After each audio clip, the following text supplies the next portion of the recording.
The glass beneath my fingertips was cold, streaked with condensation that matched the tears I'd been fighting all morning. I hummed softly, an old lullaby my mother used to sing, as I wiped circles into the massive windows overlooking the city. 6 months of cleaning mansions for Chicago's elite, and this penthouse still intimidated me more than any other. "You missed a spot." I nearly dropped my cloth. The voice came from behind me, deep and accented with something I couldn't place. Italian, maybe, but rougher around the edges. I hadn't heard him enter. No one ever did. Mr. Vincenzo Russo moved like a shadow in his own home, appearing without warning, disappearing just as quickly. "I'm sorry, sir," I whispered, scrubbing harder at a perfectly clean section of glass. My reflection showed a pale face framed by unruly dark hair escaping its bun. Behind me, his silhouette loomed. Broad shoulders encased in a suit that probably cost more than my yearly rent. "That song. What is it?" He stepped closer, close enough that I could smell his cologne. Something expensive that reminded me of cedar and smoke. "Just something my mother taught me," I swallowed, keeping my eyes fixed on the glass. "I can stop if it bothers you." I didn't say it bothered me. The 3 housekeepers who'd quit before me had warned me about him. The infamous Vincenzo Russo, 32, devastatingly handsome and utterly ruthless. They never specified what business he was in, but the whispers, the armed men perpetually stationed throughout the building, and the way certain visitors arrived with fear in their eyes told me enough. "Lucia." He said my name like he was tasting it. "When you finish the windows, my office needs attending." I nodded, still not looking directly at him. "Yes, sir." His shoes, Italian leather polished to a mirror shine, turned away, then stopped. The melody, it's Sicilian. Before I could respond, he was gone, leaving nothing but the lingering scent of his cologne and the hammering of my heart against my ribs. I finished the windows methodically, still humming, but more quietly now, conscious of ears that might be listening. The penthouse was eerily silent most days. Mr. Russo rarely entertained guests here. This place seemed to be his sanctuary, not a showcase like the homes of other wealthy clients. When I reached his office, I knocked softly despite knowing it was empty. He was never there during cleaning hours, a rule his head of security, Marco, had emphasized repeatedly on my first day. "Mr. Russo values his privacy," he'd said, his hand resting casually on the gun beneath his jacket. "Clean what you're told to clean. Don't touch anything else." The office was immaculate as always. Not a paper out of place on the mahogany desk. Not a speck of dust on the leather-bound books lining the walls. I dusted silently, the song dying in my throat. This room always felt like entering a confessional. Sacred, secretive, dangerous. I was reaching for the crystal decanter to polish it when I heard the door open. Spinning around, I found myself face to face with Mr. Russo himself, breaking his own cardinal rule. "Sir, I'm sorry, I was just—" "Sing it again." His voice was soft but carried the unmistakable weight of a command. "What?" "The song. Sing it." He closed the door behind him, leaning against it. The room suddenly felt smaller, the air thicker. I clutched the polishing cloth against my chest like a shield. "I don't really sing in front of people, sir."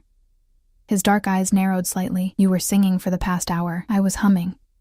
"It's different." I bit my lip, immediately regretting the show of defiance. To my surprise, one corner of his mouth lifted in what might have been the ghost of a smile. "You're not afraid of me." It wasn't a question, but I answered anyway. "I'm terrified of you, sir."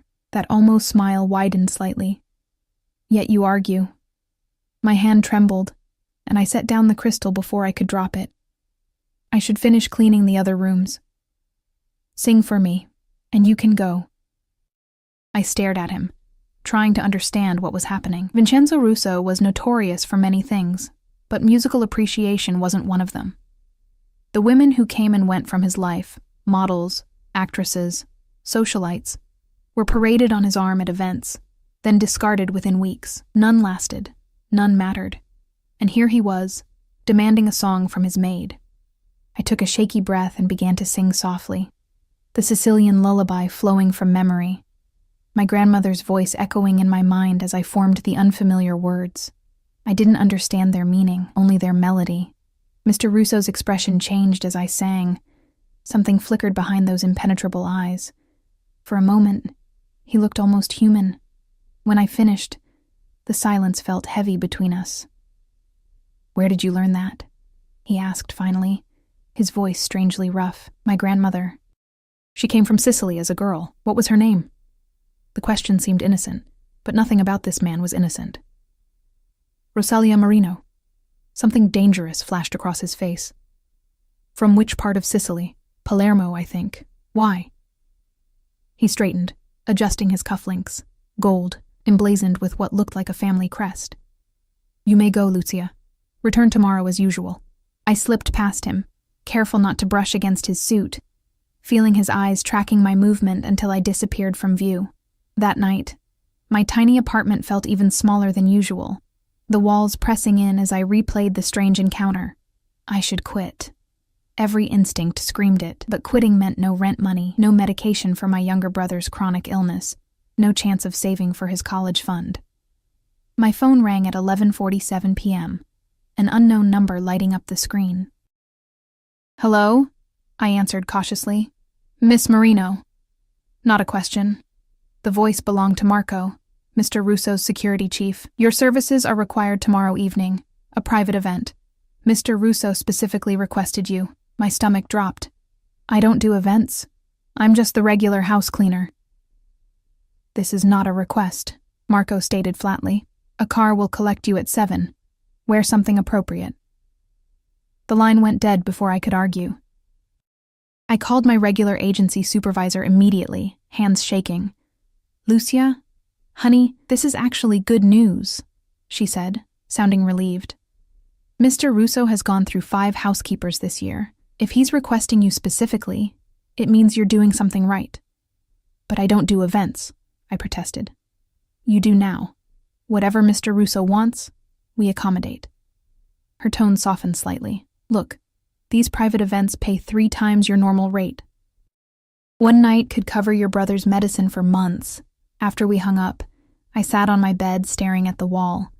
3 times my normal rate. Medicine for months. I couldn't say no. The next day passed in a blur of anxiety. At precisely 7, a sleek black Audi with tinted windows pulled up outside my building. The driver, another suit-wearing man with the unmistakable bulge of a shoulder holster, opened the door wordlessly. The car took me not to the penthouse but to a sprawling estate on the outskirts of the city, guarded by an imposing iron gate and men with earpieces.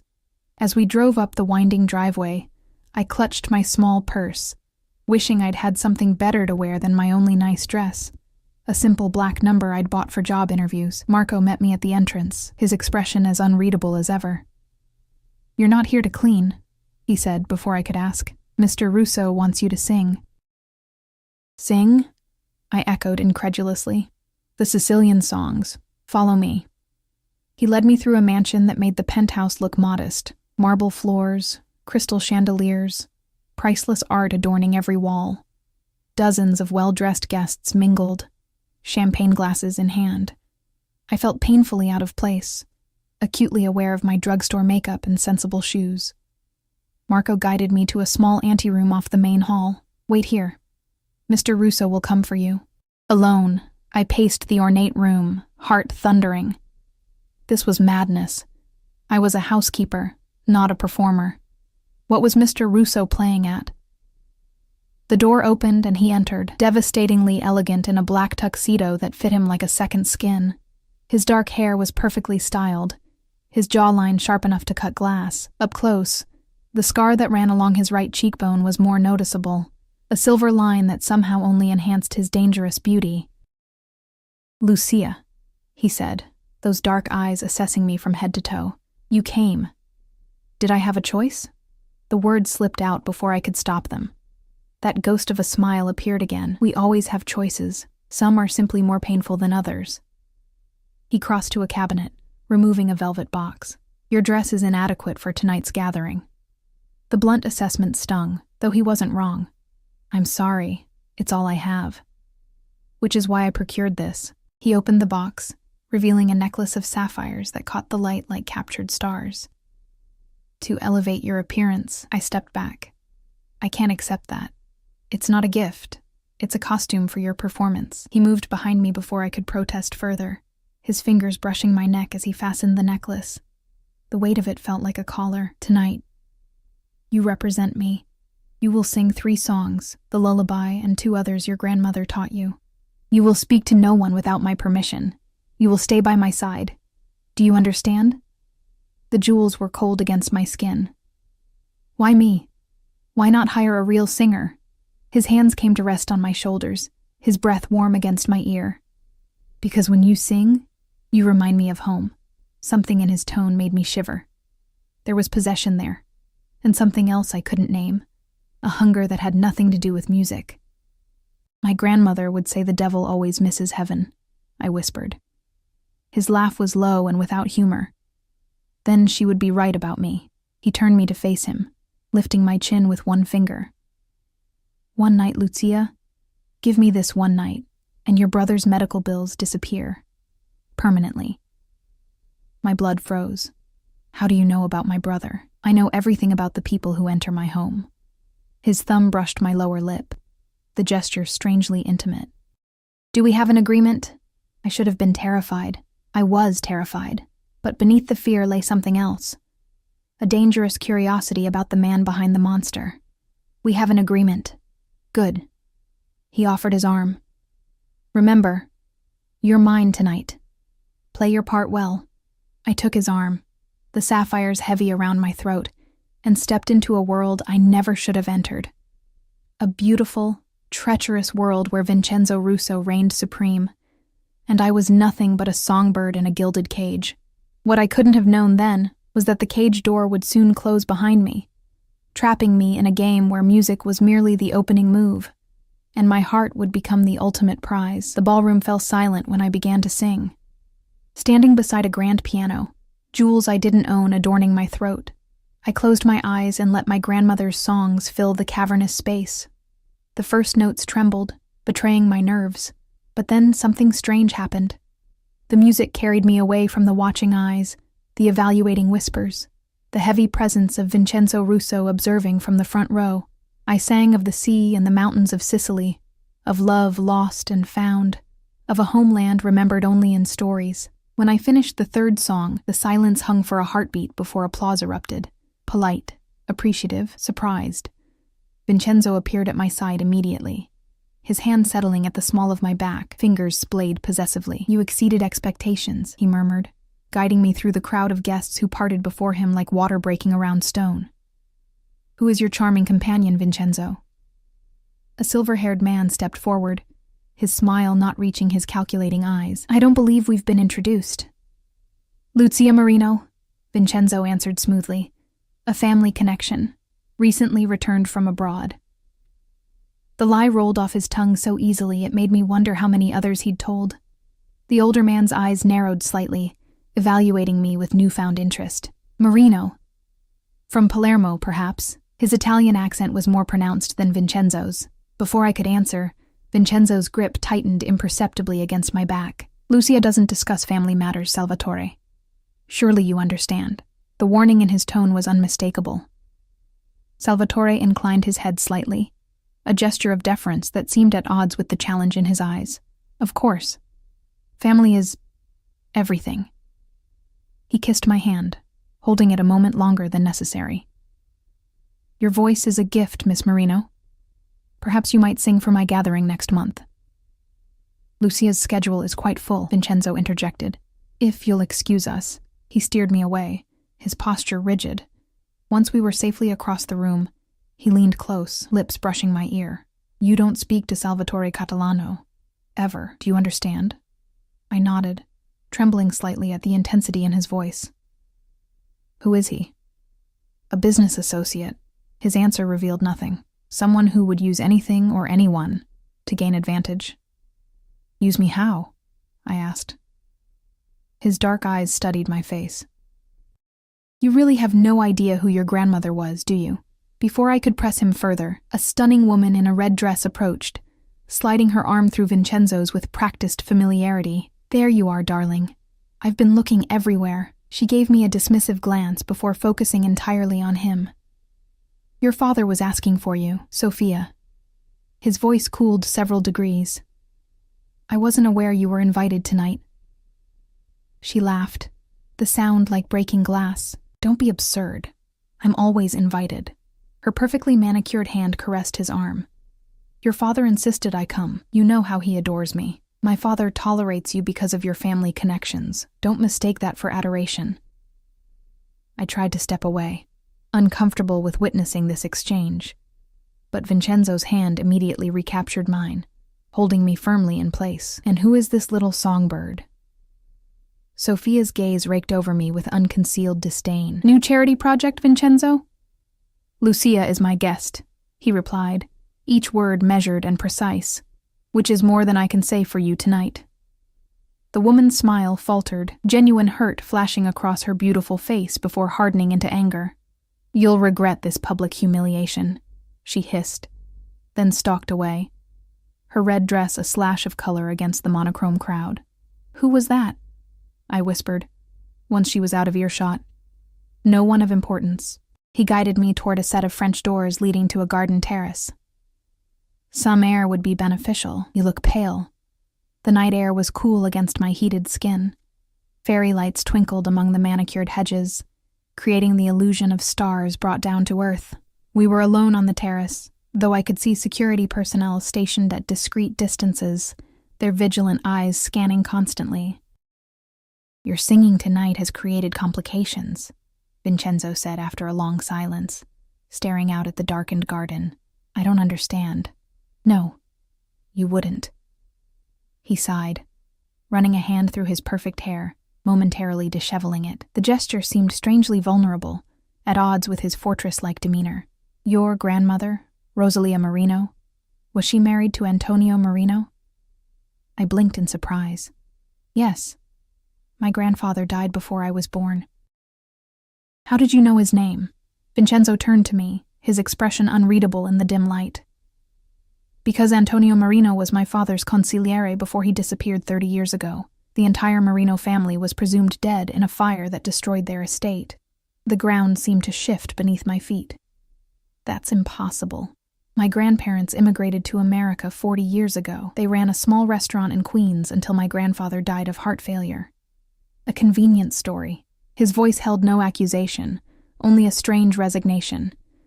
"One that kept you and your family safe for generations." "Safe from what?" My voice had risen, and he placed a finger against my lips. "Not here." He glanced toward the house where guests still mingled. "This changes everything, Lucia. You cannot return to your apartment tonight. Or perhaps ever." Fear shot through me. "What are you talking about?" "Of course I'm going home. My brother will be collected and brought to a secure location along with his medication." His tone brooked no argument. "Salvatore Catalano has seen you now, heard your name. If you are who I suspect, your life is in immediate danger." "This is insane." I backed away, bumping against the stone balustrade. "I'm nobody. Just a housekeeper trying to pay my bills. There's been some mistake." His laugh was without humor. "The only mistake was your grandmother thinking she could hide forever." He stepped closer, crowding me against the balustrade. "The Rosalia Marino I'm thinking of had a birthmark, a small crescent moon behind her right ear." My hand flew instinctively to the spot where my own birthmark lay hidden beneath my hair. Vincenzo's eyes darkened. "So it's true. This is crazy," I whispered. "You can't just kidnap me and my brother because of some mob feud that happened before I was born." "Kidnap?" He looked genuinely offended. "I'm trying to protect you, Lucia.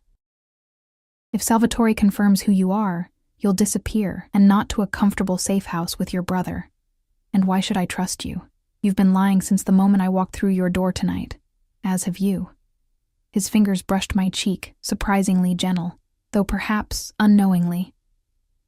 "Your grandmother never told you the truth about your heritage, did she? About why she really left Sicily?" I shook my head, tears threatening. "She told me they left for a better life in America. Normal immigrant story. She left because she was smuggled out after the attack on your family." Antonio Marino was my father's most trusted advisor until he was accused of betrayal. The fire that supposedly killed your family was set as punishment, except someone helped your grandparents escape. My knees weakened. This can't be real. Tomorrow I'll show you proof. Tonight you need to trust me. His hands gripped my shoulders. Every minute you remain in public view puts you at greater risk. A movement at the edge of the garden caught my eye. A figure retreating into shadows.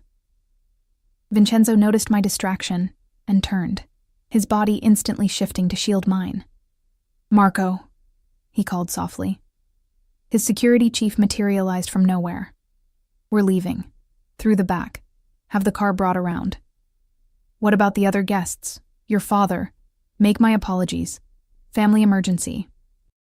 Vincenzo's arm wrapped around my waist, guiding me down the terrace steps toward a path that led away from the main grounds. "I need to get my things from the apartment," I protested weakly, struggling to process everything. "We'll send someone. Nothing there is worth your safety. My brother's medical records, his backup medications, give Marco the address. He'll handle it." Everything was moving too fast. One moment I was singing Sicilian lullabies. The next I was being hustled through dark gardens. My entire identity in question, my future uncertain. "My brother will be terrified," I said, as Vincenzo helped me into a different car than the one that had brought me, sleeker, more powerful, windows tinted so dark they appeared solid black. "Marco will explain what he needs to know. Nothing more." Vincenzo slid in beside me, the door closing with a soft thud that felt like a prison gate shutting. The driver, another armed man I hadn't seen before, pulled away without being told where to go. They already had a plan.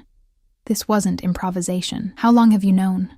I asked as the estate disappeared behind us, the car winding through back roads rather than the main highway.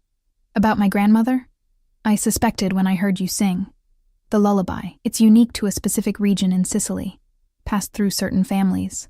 His hand found mine in the darkness, warm and steady. "When you said her name, I became nearly certain. Tonight was meant to confirm my suspicions.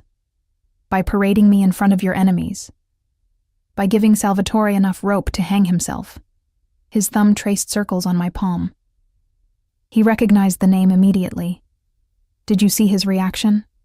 I nodded slowly, remembering the sudden alertness in the older man's eyes. By tomorrow, he'll have confirmed his suspicions. By tomorrow night, he would have sent someone for you. Vincenzo's grip tightened. I had to move first.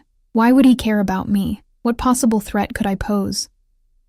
Vincenzo hesitated, choosing his words carefully. The Marino family controlled certain territories, certain allegiances. When they were believed exterminated, those territories were divided. If a legitimate Marino heir emerged. That's absurd. I don't want territories or power or whatever else you're talking about. The absurdity of the conversation struck me suddenly, drawing a slightly hysterical laugh. "I'm a housekeeper with a community college degree and a mountain of medical debt. I clean your toilet, for God's sake." "Not anymore," he said with finality. The car turned down a private road I didn't recognize, approaching a massive gatehouse. Guards with visible weapons checked the vehicle before allowing us to pass through. "Where are we?" I asked as we drove up a winding driveway, dense forest obscuring any view of what lay ahead. "My private residence. I thought the penthouse was your residence." "The penthouse is for business. This is home." The house that emerged from the trees was not what I expected. Rather than another modern glass and steel showpiece, this was a classic stone mansion, timeless and elegant, with warm lights glowing from within. "Only a handful of people know this place exists," Vincenzo said, as the car stopped at the entrance. "You'll be safe here until we resolve the situation." "And how exactly do we resolve it?" His expression darkened. "First, we confirm your identity beyond any doubt. Then we deal with Salvatore before he can move against you." "Deal with him how?" I asked, though I feared I already knew the answer. Vincenzo didn't respond, simply exiting the car and extending his hand to help me out. The night air was cooler here outside the city, carrying the scent of pine and distant water. An elderly woman waited at the entrance, her severe expression softening when she saw Vincenzo. "You're late," she chided in heavily accented English. The boy arrived 20 minutes ago. He's quite upset. Matteo's here? I pushed past Vincenzo, rushing toward the door. Where is he? Your brother is in the East Wing guest room, the woman said. I've given him something to help him sleep. The journey was stressful for him. I rounded on Vincenzo. You drugged my brother? Mrs. Gallo gave him a mild sedative at his request. Vincenzo replied calmly. He was having difficulty breathing from anxiety. The medication was his own. The fight drained out of me. I need to see him. Mrs. Gallo, whom I assumed was some kind of housekeeper, nodded. I'll take her. The boy should have a familiar face when he wakes. Thank you, Sophia. Vincenzo touched the older woman's shoulder with unexpected affection. Please show Miss Marino to her brother, then to her room. I have calls to make. As Sophia led me through the house, a place of old-world elegance, all rich woods and tasteful antiques, I glanced back to see Vincenzo watching me go. His expression troubled in a way I hadn't seen before. For the first time, I wondered if perhaps he was as trapped in this situation as I was, caught in a legacy neither of us had chosen. I found Matteo sleeping peacefully, his breathing equipment set up precisely as it was at home, his medications arranged neatly on the nightstand. Someone had even brought his favorite pillow and the worn stuffed bear he'd had since childhood, the one he claimed he kept ironically, but couldn't sleep without. Sinking into a chair beside his bed, I brushed his dark hair from his forehead, so similar to mine, to our grandmother's. Was there truth to Vincenzo's wild claims? Were we really descendants of some Sicilian crime family? The idea seemed ludicrous, yet the speed and efficiency with which Vincenzo had uprooted our lives suggested resources and motivations beyond a simple case of mistaken identity. Your room is across the hall, Sophia said quietly from the doorway. There are clothes in the closet that should fit. If you need anything during the night, press the intercom button. Someone is always on duty. We're prisoners here, aren't we? I asked, not looking away from my sleeping brother. The old woman clicked her tongue. If Vincenzo wanted prisoners, he has less comfortable accommodations. No, child. You're under protection. Is it true? About my grandmother? Sophia hesitated, her weathered face revealing conflict. It's not my story to tell, but I will say this. When Vincenzo mentioned your name tonight, I knew immediately. You have her eyes. Her spirit, too, I think. You knew my grandmother. Get some rest, she said, ignoring my question. Tomorrow will bring many revelations. You'll need your strength. Left alone with my sleeping brother, I felt the weight of the day crash down upon me. In the span of 24 hours, I'd gone from anonymous housekeeper to... What? Heir to some criminal enterprise? Target of a blood feud? Protected asset of Vincenzo Russo? A man I barely knew yet who claimed to know everything about me? I crossed to the window, looking out at moonlight silvering the tops of pine trees. Somewhere beyond them lay Chicago, my apartment, my normal life. A life I suddenly feared might be gone forever, replaced by one where Sicilian lullabies were dangerous, birthmarks were identifying marks, and dark-eyed men with scars guarded you while simultaneously holding you captive. What troubled me most as I prepared for sleep wasn't the danger or the uncertainty. It was the treacherous feeling deep inside that whispered this chaotic new reality might actually be where I belonged all along. Morning arrived with sunlight streaming through unfamiliar curtains and the disorienting moment of waking in a strange place. For a few seconds, I couldn't remember where I was. Then everything flooded back. The singing, Vincenzo's revelations, the hasty escape, Matteo being brought here. I sat up, finding myself in silk pajamas I didn't remember putting on. The bedroom was spacious and elegant, decorated in shades of cream and blue. A soft knock at the door made me pull the covers higher. Come in, I called cautiously. Sophia entered carrying a breakfast tray. Good morning, child. I've brought you something to eat. Your brother is already awake and having breakfast in the garden. He seems much calmer today. Relief washed over me. Thank you. I'll get dressed and join him. There's no rush. Mr. Russo had to leave early this morning on urgent business. He asked that you make yourself comfortable and said he would return by afternoon with information you'll want to see. She set the tray across my lap. The bathroom through that door has everything you'll need. Clothes in your size are in the closet. After she left, I examined the breakfast. Fresh berries, yogurt, delicate pastries, coffee in a silver pot. Food for a guest, not a prisoner. The clothes in the closet were similarly considerate, simple but high-quality items in exactly my size, from casual wear to more formal options. Someone had done their research thoroughly. After showering and dressing in jeans and a soft cashmere sweater, I went in search of Matteo. The house was larger than it had appeared last night, a maze of corridors and rooms that spoke of old money and refined taste. Nothing flashy or ostentatious like I'd imagined a mafia boss would prefer. I found my way to a sun-drenched garden where Matteo sat at a wrought iron table, looking remarkably at ease for someone who'd been essentially kidnapped the night before. "Lucia!" He waved, his face lighting up. At 17, he still had the enthusiasm of a much younger child, his chronic illness never dampening his spirit. "This place is amazing. Have you seen the library or the game room? They have a full-size pool table and like 3 different gaming systems."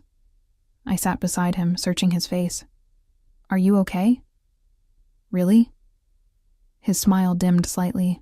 "I was scared at first when those men showed up. But then Mr. Russo's security guy explained that you were in danger, and we needed to move somewhere safe." He shrugged. "Once I got here and saw how they'd set up all my medical stuff exactly right, I figured they weren't planning to murder us or whatever." "Matteo, this situation is serious. These people are connected," he finished for me. "Yeah, I figured that out. But the way I see it, if someone's after us because of some old family thing, I'd rather have the scary guys with guns on our side than against us." His pragmatism surprised me. "When did you get so mature? Probably around the 3rd time I almost died." He grinned to take the sting from his words. "Besides, Sophia makes amazing pancakes. And she knew Nonna." My head snapped up. "She told you that?" "Yeah. She said they were friends as girls in Sicily. That Nonna was the prettiest girl in the village and everyone was in love with her." He tipped his head, studying me. "Did you know any of this mafia stuff about our family?" "No. I'm still not sure I believe it." I lowered my voice despite the garden appearing empty. "We need to be careful, Matt. We don't know these people or what they really want. Mr. Russo seemed pretty straightforward when he came by this morning." "You spoke to Vincenzo?" I couldn't hide my surprise. "What did he say?" Matteo leaned back, enjoying his role as information bearer. He apologized for the abrupt relocation, asked if I was comfortable, if my medical needs were being met. Then he said something about confirming our family connection and making arrangements for our long-term security. "Long-term?" My stomach twisted. "We can't stay here indefinitely. Why not?" Matteo gestured around at the beautiful garden. "Our apartment is a dump, Lucia. You work yourself to death cleaning other people's houses while I sit around being useless." "You're not useless," I interrupted fiercely. "My point is, if these people want to protect us and give us a better life because of some old family obligation, maybe we should let them." Before I could argue further, a tall, thin man in a suit approached from the house. "Miss Marino, Mr. Russo has returned and requests your presence in his study. Your brother is welcome to continue exploring the grounds with Carlos." He gestured toward a younger man standing a respectful distance away. Matteo grinned. "Carlos already promised to show me the garage. Apparently there's a collection of vintage cars." I squeezed his hand. "Be careful." "Always am," he replied easily. "Go find out about our mysterious family history. I want all the details." I followed the suited man back through the house, trying to memorize the route through the labyrinthine corridors. We passed several security personnel stationed at key points, all armed, all watching with careful eyes. The study was a warm space of leather and mahogany, walls lined with books, a massive desk dominating one end. Vincenzo stood gazing out a window, his broad shoulders tense beneath his tailored shirt. He turned when I entered, his dark eyes immediately finding mine. "You slept well?" he asked, dismissing the man who had escorted me with a nod, as well as can be expected when you've been told your life is a lie and you're in mortal danger. His mouth quirked slightly. "Fair enough." He gestured to a seating area near a fireplace. "Please sit. What I have to tell you will take some time." I perched on the edge of an armchair, refusing to sink into its comfortable embrace. "Before you start, I need to know how long you intend to keep us here." "That depends on several factors." He sat opposite me, his posture relaxed despite the tension in his eyes. including how you respond to what I'm about to show you." He placed a leather portfolio on the table between us. These documents were in my father's private safe.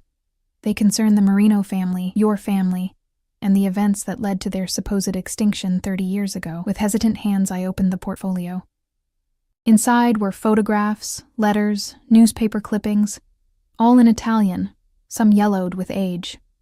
One photograph showed a large family gathered on the steps of a villa, perhaps 20 people of various ages. "That was taken at the Marino estate in Palermo, 1989, Vincenzo said softly. "The last family gathering before the attack." My eyes scanned the faces, stopping abruptly on a young woman at the edge of the group.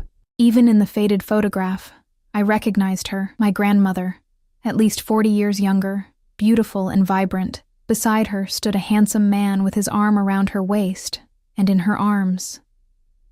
"Is that my mother?"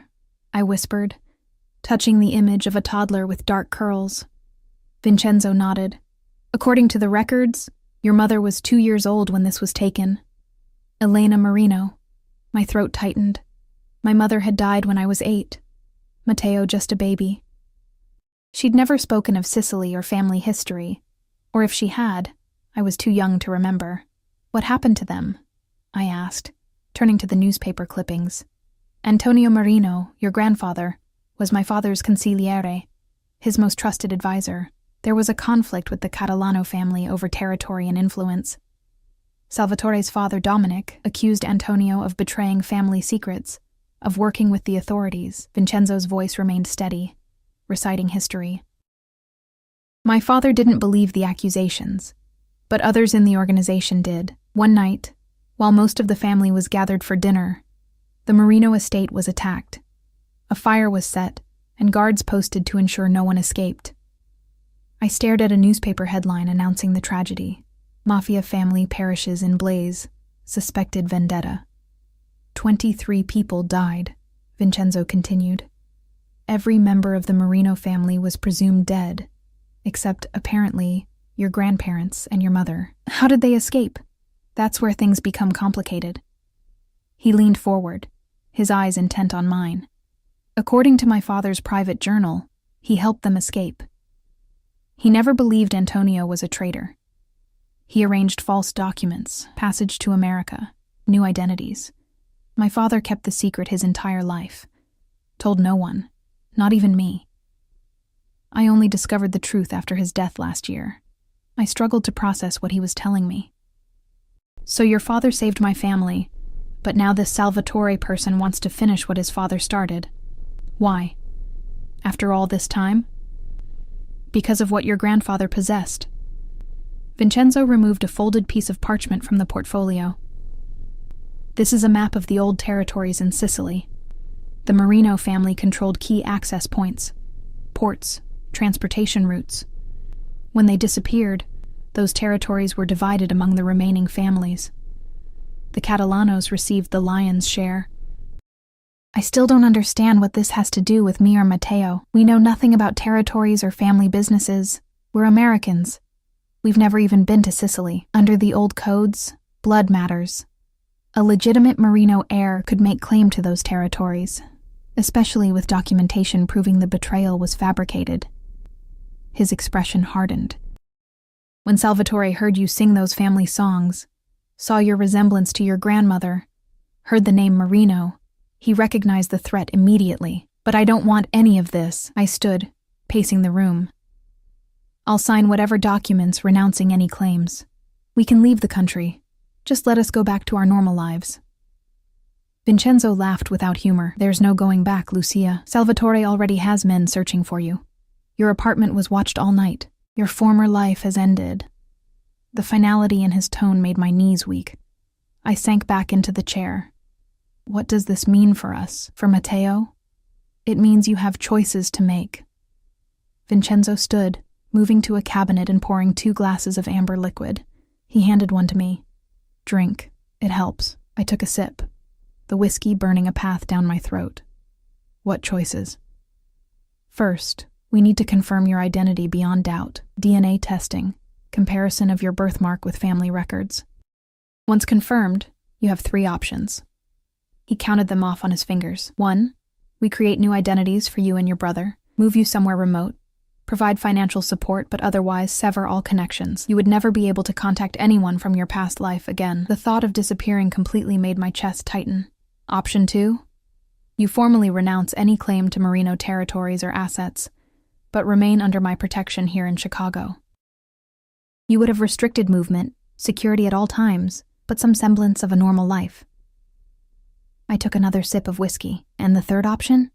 Vincenzo's eyes met mine, dark and intense. You claim your birthright, take your place as head of the Merino family, with all the power and danger that entails. I would stand as your ally, combining our family's strengths against the Catalanos. A startled laugh escaped me. You can't be serious. Me? Head of a mafia family? I don't know the first thing about whatever it is you people do. You would learn.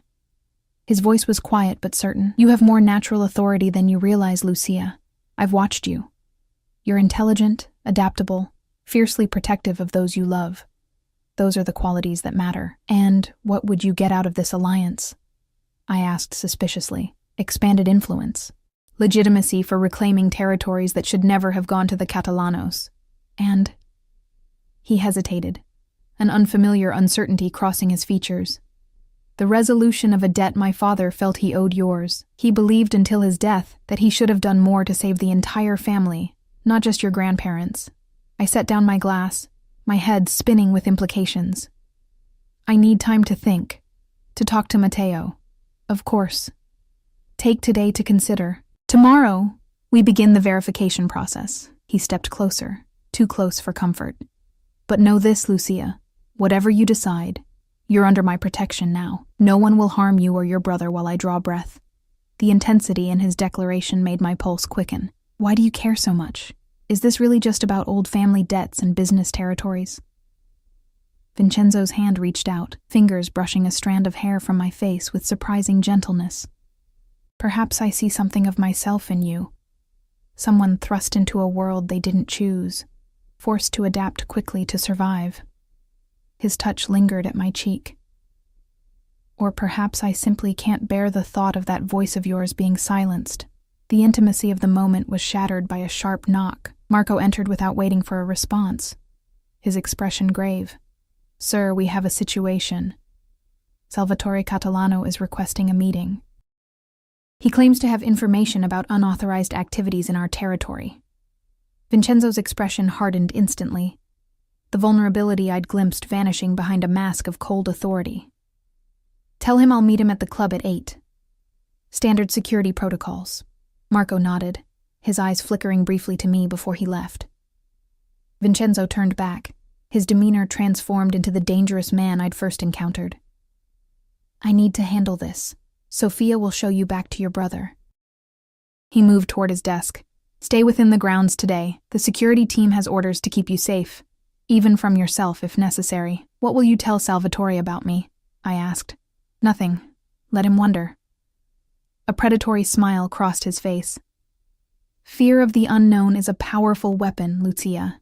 Right now, he doesn't know if you're truly a Merino heir or simply a coincidence. That uncertainty will make him careless. And if he threatens you? Vincenzo looked surprised by my concern. Then he will learn why no one has successfully moved against me in the decade since I took control. He gestured toward the door. Go. Find your brother. Consider your options carefully. I paused at the threshold. The songs my grandmother taught me. What do they really mean? Why are they so important?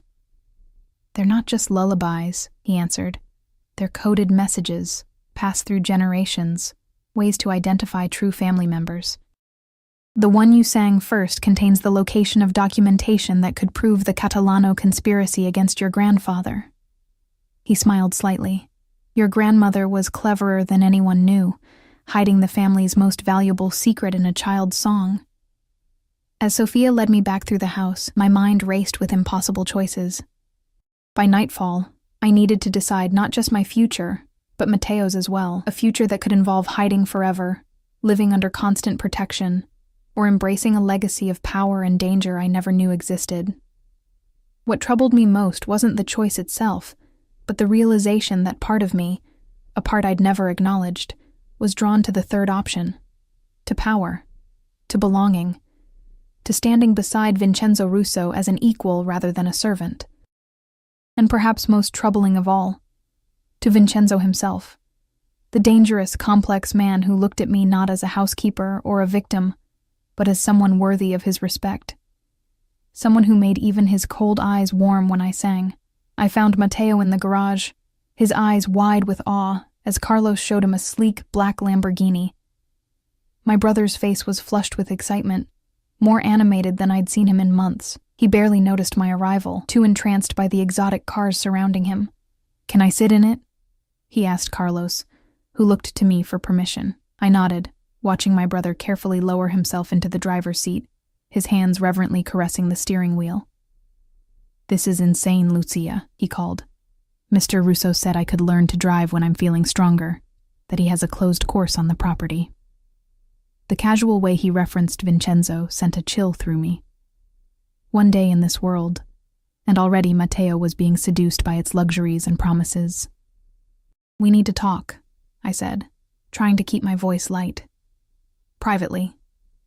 Reluctantly, he extracted himself from the car and followed me outside to a stone bench overlooking a koi pond. The property was even more extensive than I'd realized, stretching for what seemed like acres in every direction, ringed by dense forest and high walls. "So what's the verdict?" Matteo asked once we were alone. "Are we secret Mafia royalty or what?" I showed him the photograph of our grandparents and mother, watching his face as he studied it. "That's definitely Nonna," he whispered, touching our grandmother's young face. "And Mom. She's so tiny." He looked up, eyes shining. "This is real, isn't it? It appears so." I explained everything Vincenzo had told me. The family history, the territory disputes, the options before us. Matteo listened intently, asking occasional questions, his expression growing more serious with each revelation. "So this Salvatore guy wants us dead because we might have claimed to some old shipping routes?" he asked when I finished. "It's more complicated than that, but essentially yes." He was quiet for a long moment, watching the fish swim lazy circles in the pond. "What do you want to do?" "I want us to be safe. That's all that matters. But if we just run away with new identities, we'd be giving up everything. Mom's memory, Nonna's sacrifice." He frowned. "And we'd always be looking over our shoulders, wondering if they'd found us again." His insight surprised me. "The alternative is dangerous, Matt. Claiming our place in this world means accepting everything that comes with it, including the violence. I've been living with the threat of death my entire life," he replied with unexpected bitterness. "At least this way, the threat comes from something I can fight, not just bad genetic luck." "Matteo." "No, listen. You've spent years sacrificing everything for me. Your education, your dreams, any chance at a normal life. You clean houses and come home exhausted because my medications cost more than rent."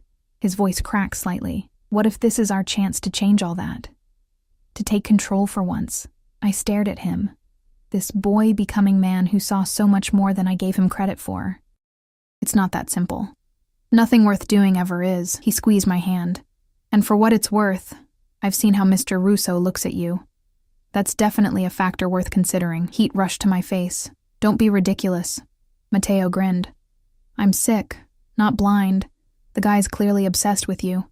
Sophia says he's never brought anyone to this house before, not even his family." "Sophia talks too much," I muttered. "She says his father was cold, cruel.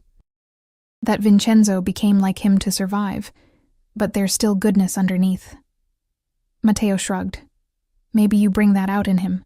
When did you become such a romantic?" I tried to deflect, uncomfortable with the direction of the conversation.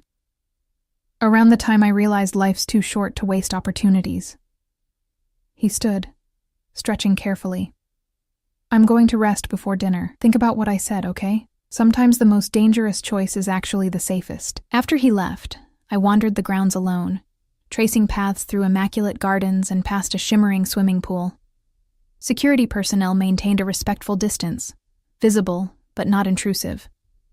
The surreal peace of the estate contrasted sharply with the chaos of my thoughts. By late afternoon, dark clouds gathered on the horizon, bringing with them a chill that drove me back indoors. I found myself drawn to the music room I'd glimpsed earlier, a space with high ceilings, warm acoustics, and a gleaming grand piano. Sitting at the keyboard, I began to play one of the Sicilian songs, singing softly, thinking about hidden meanings and family secrets woven into the melodies. Now that I knew to look for them, certain phrases seemed strange, their syllables potentially encoding locations or names. The third verse contains the coordinates. Vincenzo's voice came from the doorway, startling me. I hadn't heard him return. He crossed the room slowly, his presence filling the space in a way that made it hard to breathe. He'd changed for his meeting with Salvatore. Dark suit, crisp white shirt, gold cufflinks catching the light, the very image of power and control. Coordinates to what? I asked, my fingers still resting on the keys. A safety deposit box in Zurich. It contains documentation proving the Catalanos fabricated evidence against your grandfather, proving they were the real traitors. He sat beside me on the bench, our shoulders almost touching. Your grandmother was clever, teaching you songs that contained the keys to your inheritance without ever telling you what they meant. She was protecting us. Yes, but perhaps she also knew that someday you might need this knowledge. That someday you might choose to reclaim what was taken from your family. His proximity was distracting, the subtle scent of his cologne mixing with something darker. Gunpowder, perhaps, or the lingering trace of danger that seemed to cling to him like a second skin. You've already decided what you think I should do, I observed. A ghost of a smile touched his lips. I have my preferences, yes, because it benefits your business. Because it's what you deserve. His hand covered mine on the keyboard, warm and unexpectedly gentle. I've watched you, Lucia, watched how you hold your head high while cleaning the homes of people who barely acknowledge your existence. How you sacrifice everything for your brother without resentment. How you sing those ancient songs with such conviction despite not knowing their meaning. His thumb traced circles on the back of my hand, sending shivers up my arm. You were born for more than scrubbing floors. You carry the blood of one of Sicily's most respected families, a family known not just for their power, but for their honor, their loyalty. I pulled my hand away, standing to put distance between us.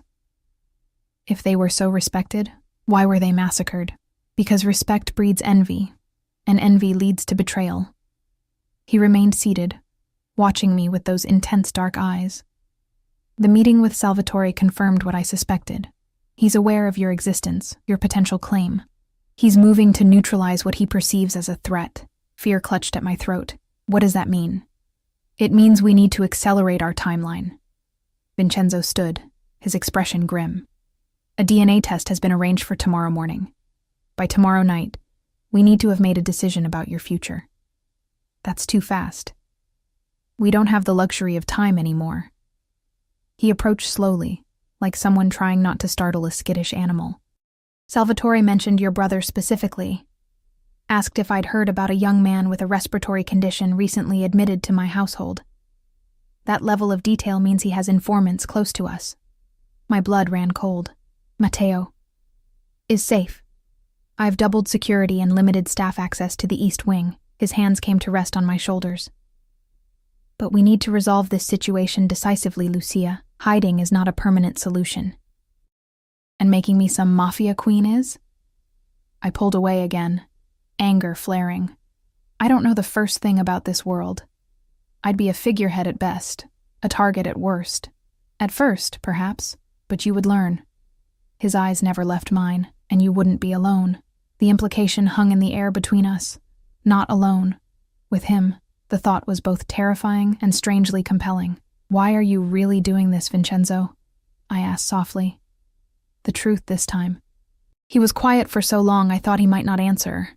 When he did, his voice had lost its usual commanding edge, revealing something raw underneath. When I heard you singing that day in my penthouse, something broke inside me, a wall I'd built years ago.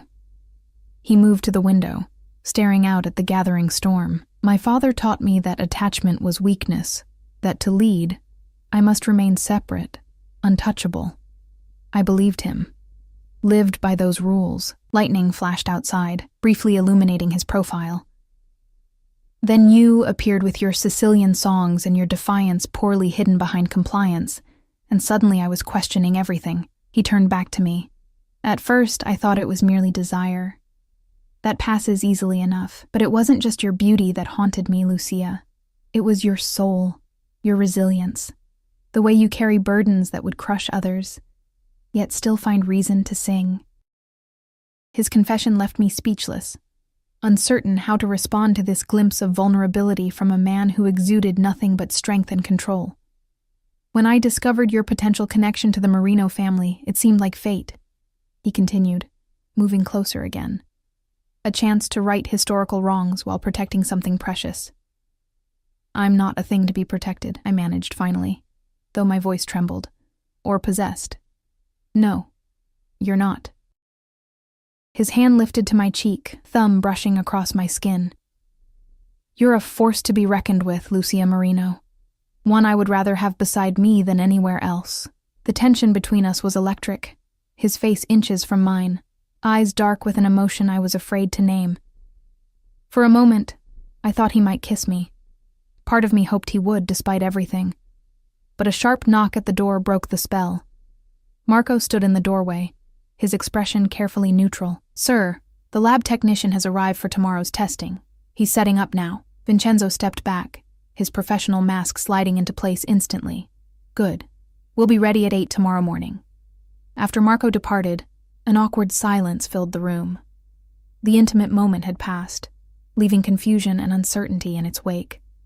You should rest, Vincenzo said finally. Tomorrow will be consequential. I nodded, already turning to leave, when his voice stopped me again. Lucia. Something in his tone made me look back. Whatever you decide, know that my offer of protection stands regardless. I will not abandon you or your brother, no matter what path you choose. The sincerity in his eyes made my heart constrict. Thank you, I whispered, then fled before my emotions could betray me further.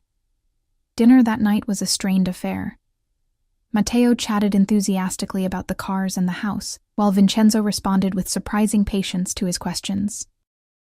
I remained largely silent, watching the easy rapport developing between them, unsure whether to be grateful or concerned by their growing bond. After Matteo retired for the night, claiming fatigue, I found myself alone with Vincenzo in the elegant dining room.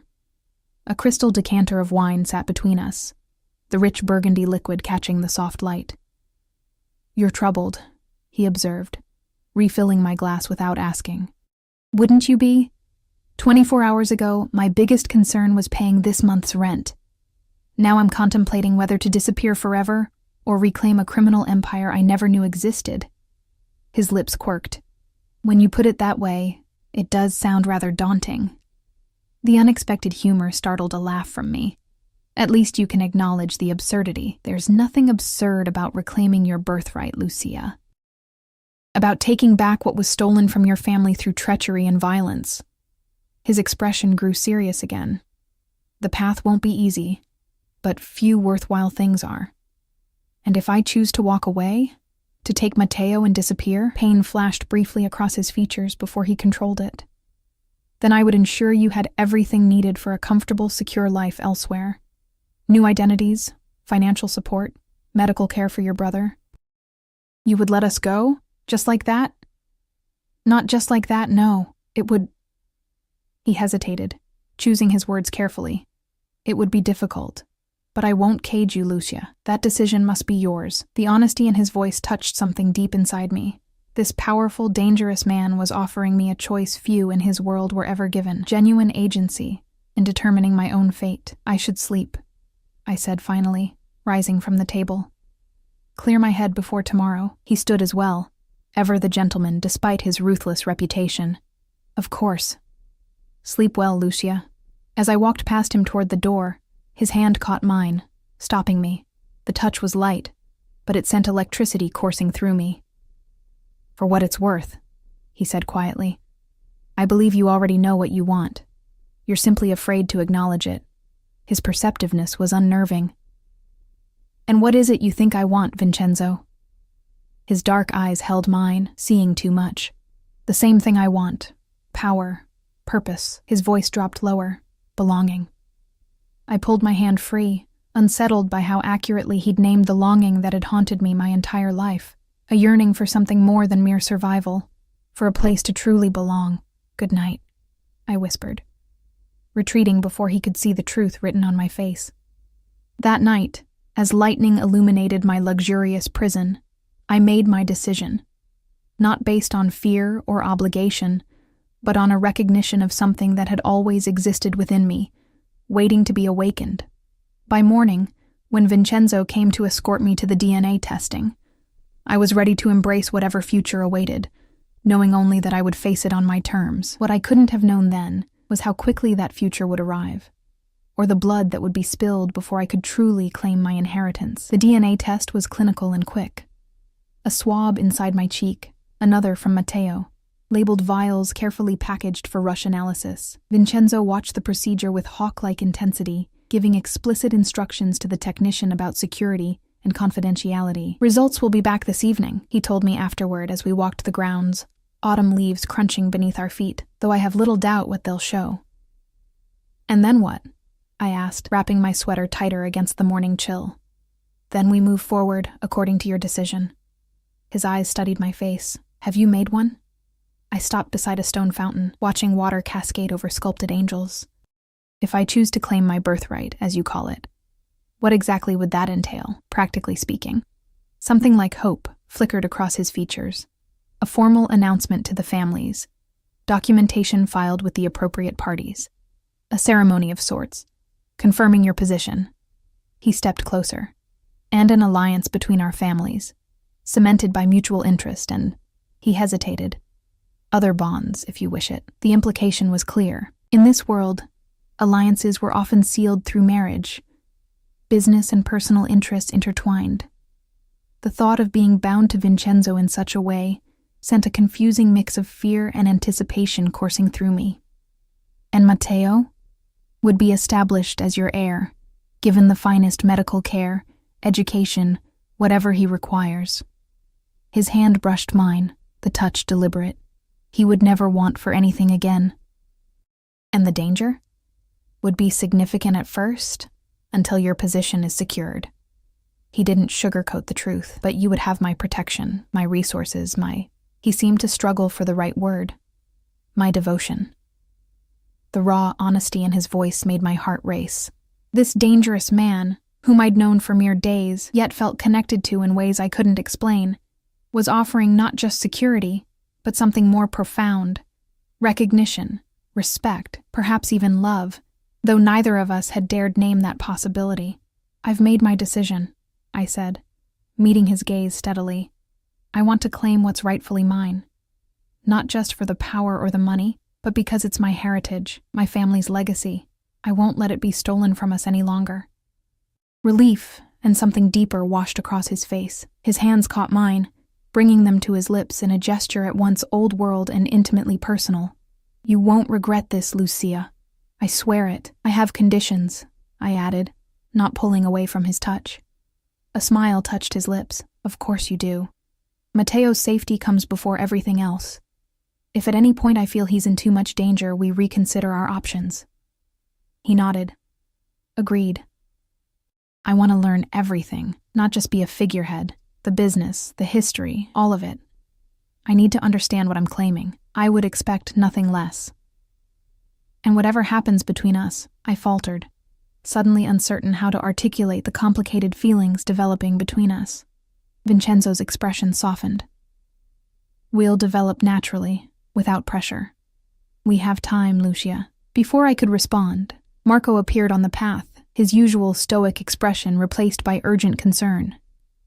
Sir, we have a situation. Salvatore's men have been spotted at the perimeter. 6 vehicles, heavily armed.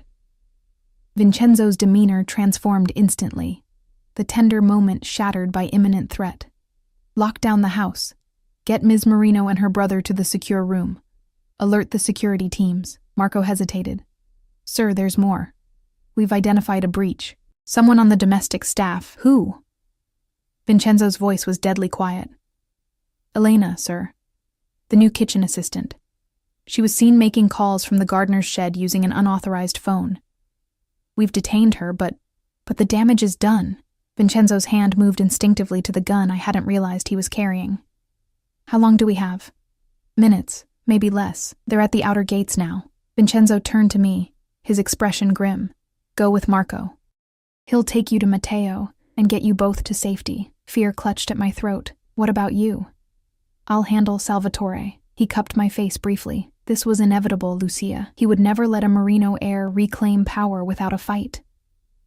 You can't face them alone. I'm never alone. His smile was cold, predatory. My men have been preparing for this possibility since you arrived. Marco's hand closed around my arm. Miss, we need to go, now. I allowed myself to be pulled away, looking back to see Vincenzo already issuing rapid instructions into a phone, his entire being radiating lethal capability. This was the side of him I'd sensed from the beginning, the ruthless leader who had risen to power through means I dared not contemplate. Marco rushed me through service corridors I hadn't seen before, eventually reaching Matteo's room where my brother was already being helped into a wheelchair by Carlos. What's happening? Matteo asked, face pale with anxiety. Security breach, Marco replied tersely, leading us to a wooden panel that slid open to reveal a hidden elevator. Stay quiet and follow instructions. The elevator descended silently, opening into a concrete corridor that led to a reinforced door, with both electronic and mechanical locks. Marco input a code, turned a key, then ushered us into what appeared to be a luxury bunker. Sleeping quarters, supplies, communications equipment, even a medical area. You'll be safe here, he said, checking the monitors displaying security camera feeds from around the property. These walls are reinforced concrete and steel. Ventilation is independent and secure. On the screens, I could see men taking positions throughout the house and grounds, weapons ready. Another monitor showed vehicles approaching the main gate, black SUVs with tinted windows. I need to be upstairs, Marco said, moving toward the door. Carlos will stay with you. The room is fully stocked. Do not attempt to leave until someone comes for you with the proper code phrase. Wait, I caught his arm. What's happening up there? What is Salvatore planning? Marco's expression was grim. He's making his move against Mr. Russo. Your presence, and what it represents, forced his hand sooner than expected. This is because of me, I whispered. This conflict has been brewing for years, Marco replied. You were just the catalyst. He checked his weapon. Stay here. Stay safe. That's what Mr. Russo wants more than anything. After he left, sealing the door behind him, I turned to the monitors, watching with mounting horror as Salvatore's men breached the outer gate. Gunfire erupted almost immediately, the silent video feed showing muzzle flashes and men taking cover behind vehicles and stone walls. Oh my God, Matteo whispered, watching over my shoulder.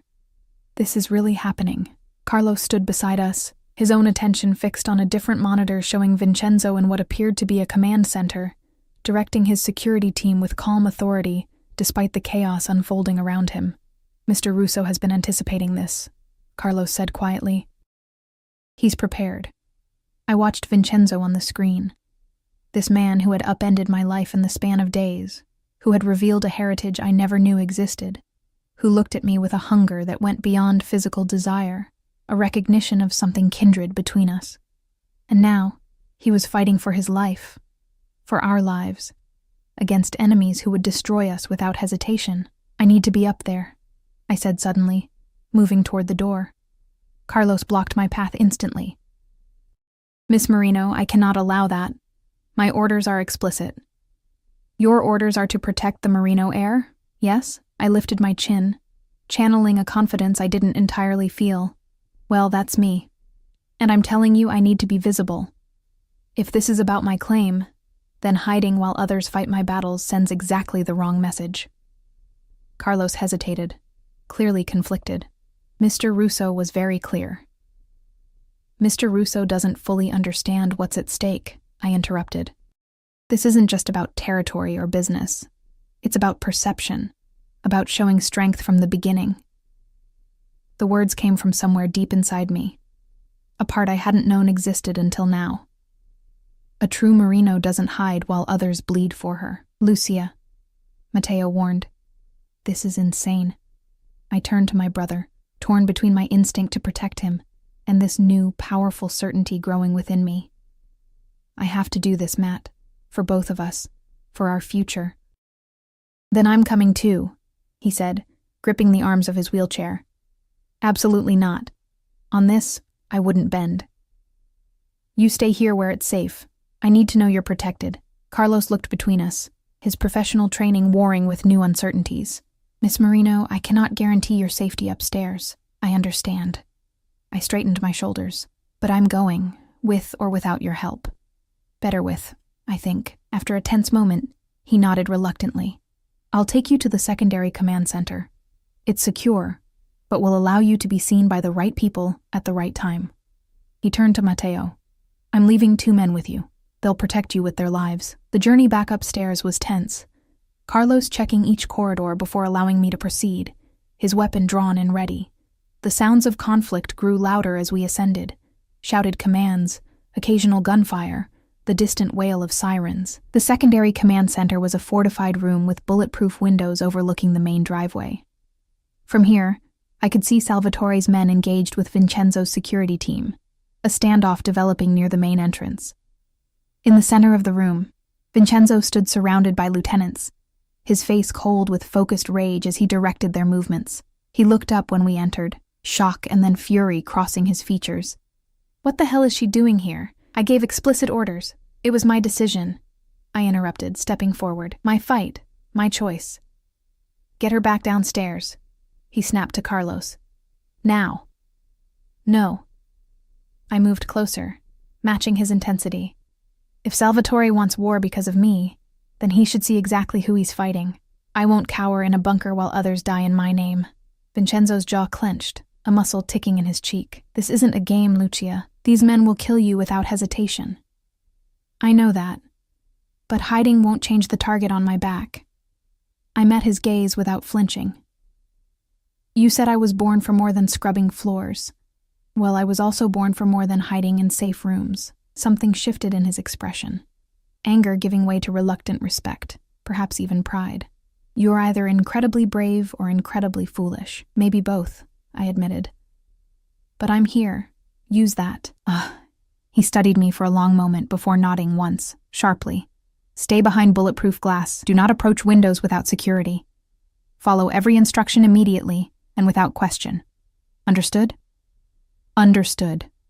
A call came through on the communication system, and one of Vincenzo's lieutenants answered.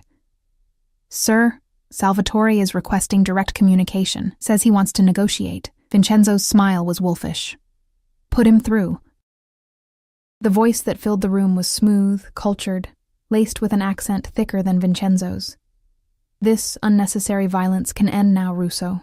Simply hand over the Merino girl and her brother, and my men will withdraw. Salvatore, Vincenzo replied calmly. You violated every code by attacking my home. Give me one reason why I shouldn't destroy you for this transgression. Because the girl is not your concern. This is Catalano family business, unfinished business from 30 years ago. Vincenzo's eyes met mine, a question in them. I nodded slightly, stepping forward. Mr. Catalano, I spoke clearly into the communication system, my voice steadier than I felt. This is Lucia Merino. I understand you have some outdated grievances against my family. A startled silence followed before Salvatore responded. So she does exist. The lost Merino heir. Not lost, I corrected. Protected, and now returned to claim what rightfully belongs to my family. Amusing. Salvatore's voice hardened. A slip of a girl with no knowledge of our world, no standing, no power beyond what Russo provides. You're nothing but a pawn, child. Perhaps, I conceded. But pawns can become queens if they advance boldly enough, and I have evidence proving your father fabricated the charges against my grandfather. Evidence that would interest many parties. Another silence, longer this time. When Salvatore spoke again, his tone had changed subtly. What evidence? Vincenzo's approving nod encouraged me. Documentation in a secure location, accessible only to me. Should anything happen to me or my brother, it will be automatically released to every family head and relevant authority. It was a bluff. We hadn't yet retrieved the contents of the safety deposit box, but the Sicilian songs had given us enough details to make it credible. "You're playing a dangerous game, girl," Salvatore warned. "One you don't understand. Then perhaps we should meet face to face," I suggested, ignoring Vincenzo's warning look. "You, me, and Mr. Russo. Neutral location, limited security. Discuss our options like civilized people." "Lucia," Vincenzo cautioned softly. I raised a hand, silently asking him to trust me. "What do you say, Mr. Catalano, or would you prefer to continue this pointless standoff that benefits no one?" After a tense pause, Salvatore responded, "The old boathouse. 1 hour, 3 security each, no more." "Agreed," I said before Vincenzo could object. 1 hour. When the communication ended, Vincenzo gripped my arm, pulling me aside. "Have you lost your mind? He'll try to kill you the moment he sees you." "No, he won't," I replied with more confidence than I felt. "He's curious now, uncertain. He wants to see for himself if I'm truly a threat or just a convenient puppet. And when he decides you're a threat, by then, we'll have changed the calculus." I met his intense gaze. "You told me I have natural authority, Vincenzo. Let me use it." He studied me for a long moment, something like wonder crossing his features. "Who are you, Lucia Marino? 24 hours ago you were terrified of this world, and now you're negotiating with one of the most dangerous men in the Midwest." "I'm discovering who I've always been beneath the surface," I answered honestly. "Someone who won't let fear dictate her choices." His hand moved to my face, a tender gesture at odds with our surroundings. "If anything happens to you, it won't," I promised. "We'll face this together." The meeting at the boathouse was tense, electric with unspoken threats and calculations. Salvatore Catalano was older than I expected, silver-haired and distinguished in an expensive suit, his eyes cold and evaluating as they took in every detail of my appearance. "You have her look," he said by way of greeting. Rosalia was a beauty in her day. "So I've been told," I replied, standing tall despite my racing heart. Vincenzo remained at my side, a dangerous presence radiating controlled violence. "Tell me about this evidence," Salvatore said, dispensing with pleasantries. "Documents proving your father planted information, bribed witnesses, manipulated the families into supporting his move against the Marinos." I kept my voice steady. "Enough to cast serious doubt on the Catalano claim to former Marino territories. Even if such evidence exists, the territories have been under Catalano control for decades. Possession is 9/10 of the law, as they say." "Perhaps," Vincenzo interjected. "But questions about legitimacy can be destabilizing, particularly with the commission." Salvatore's eyes narrowed. "You're backing her claim, then? Making this official? The Russo and Marino families were allies for generations before your father's treachery." Vincenzo replied coolly. "I'm simply restoring the natural order." "And what do you want, girl?" Salvatore asked me directly. "Money? Recognition? Or are you actually foolish enough to think you can step into this world and survive?" I met his gaze without flinching. "I want justice for my family, recognition of our rightful claims. And yes, I intend not just to survive in this world, but to thrive." A thin smile crossed his face. Brave words from someone who was scrubbing toilets a week ago. "Yet here we are," I countered. "You, threatening war over my existence. Me, offering a peaceful resolution that preserves your dignity while acknowledging historical wrongs." His eyebrows rose slightly. "And what resolution would that be?" "Formal recognition of Marino family restoration. Return of our ancestral properties in Sicily. A percentage of revenue from the territories my grandfather controlled." I delivered these terms as if I'd been negotiating such matters my entire life, drawing strength from Vincenzo's steady presence beside me. "In exchange, we don't pursue further claims or release the documentation publicly." Salvatore laughed, though it didn't reach his eyes. "You've coached her well, Russo." "She requires no coaching," Vincenzo replied. "Blood tells." The older man studied me for a long, uncomfortable moment. "And if I refuse these generous terms, then the evidence becomes public," I said simply. "Your family's reputation suffers irreparable damage, and you find yourself in conflict not just with the Russos, but with every family who believes they were manipulated 30 years ago." The threat hung in the air between us, its weight palpable.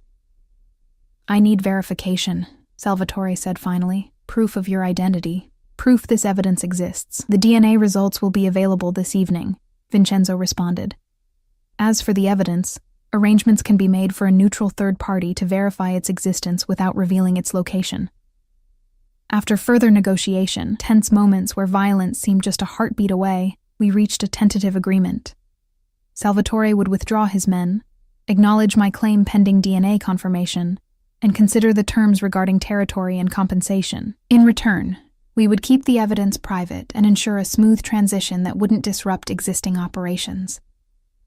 As we prepared to leave, Salvatore caught my arm, his grip firm, but not threatening. "You surprise me, girl. Perhaps there is more Marino in you than I expected." His eyes, cold and calculating, assessed me one final time. "Your grandfather would be proud. He was a formidable negotiator himself, before the end."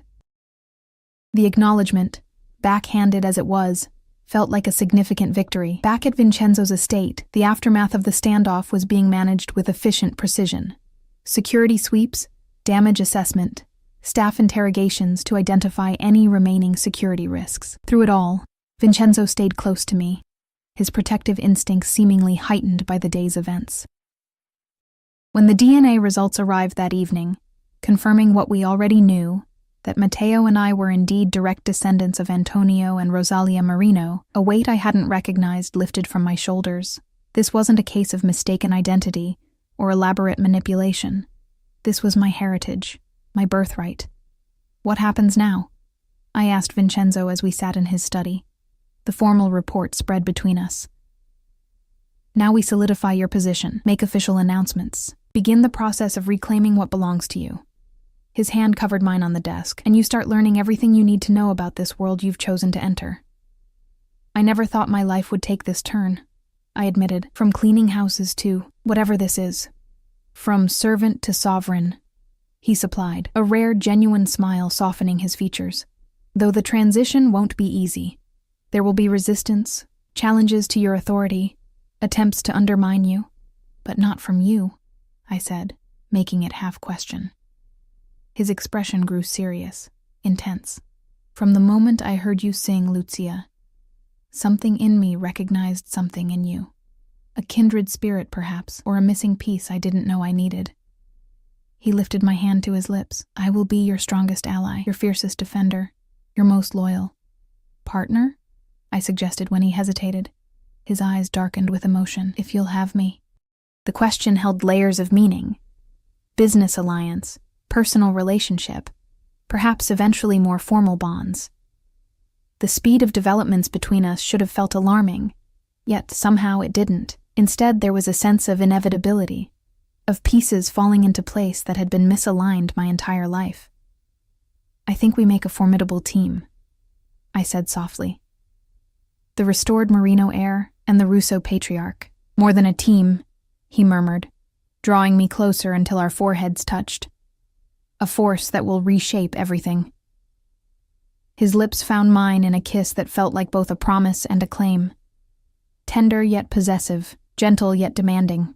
I surrendered to it willingly, recognizing that in this man I had found not just protection or power, but a true equal who saw me for everything I was and everything I could become. 6 months later, I stood on the balcony of the Marino ancestral villa in Sicily, recently restored to its former glory after decades of neglect.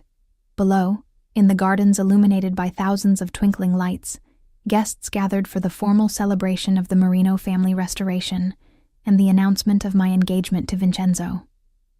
Matteo joined me on the balcony, healthier than I'd seen him in years, thanks to specialized treatment from the world's best doctors. "Quite a view," he remarked, gazing out at the Mediterranean gleaming silver under moonlight. "Hard to believe this is all ours now." "Hard to believe any of this," I agreed, adjusting the sapphires at my throat, the same ones Vincenzo had first placed around my neck that fateful night. Now a formal engagement gift. "Are you happy, Lucia?" my brother asked, studying my face. "Really happy. Not just powerful or secure or whatever." I considered the question seriously. The past months had been challenging. Learning family histories and business operations, navigating complex politics between rival factions, establishing my authority in a world traditionally dominated by men. There had been threats, setbacks, moments of doubt, but there had also been exhilaration in discovering capabilities I never knew I possessed.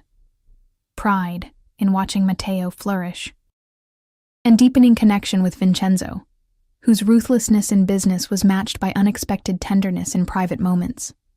Yes, I answered honestly. I'm happy in a way I never thought possible. This life, complicated and sometimes dangerous as it is, feels right in a way nothing ever has before. Good. Matteo squeezed my hand. Because you deserve it. All of it. Vincenzo appeared in the doorway, resplendent in a tuxedo, his dark eyes finding mine immediately across the space between us. It's time, he said softly.